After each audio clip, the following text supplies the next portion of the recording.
Hi friends, ఈరోజు అయితే ఒక పావురాలు వచ్చింది మా ఇంటికి. అయితే అది ఇక్కడ నించుండే, నేను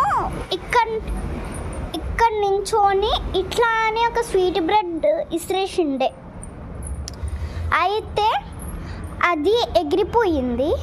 అయితే దానికి ఆకలిస్తుంది అనుకొని నేను ఇక్కడ స్వీట్ బ్రెడ్స్ పెట్టినాను, పీసెస్ పెట్టినాను. అయితే అసలు నేను ఇక్కడ నుంచి ఇట్లా సీక్రెట్గా చూస్తుంటే అస్సలు రావట్లేదు. నేను ఇట్లా చేయి బయటికి పెట్టి స్వీట్ బ్రెడ్ పట్టుకుని ఇట్లా అని ఉంటే రావట్లేదు. ఎట్లా బాగా ఆలోచిస్తుంటే ఐడియా వచ్చింది, అక్కడ పెట్టేసిన. అయినా పావురాలు స్వీట్ బ్రెడ్ తింటాయా? కామెంట్ సెక్షన్లో చెప్పండి. Bye bye. ఇష్క్ యూ ఆల్.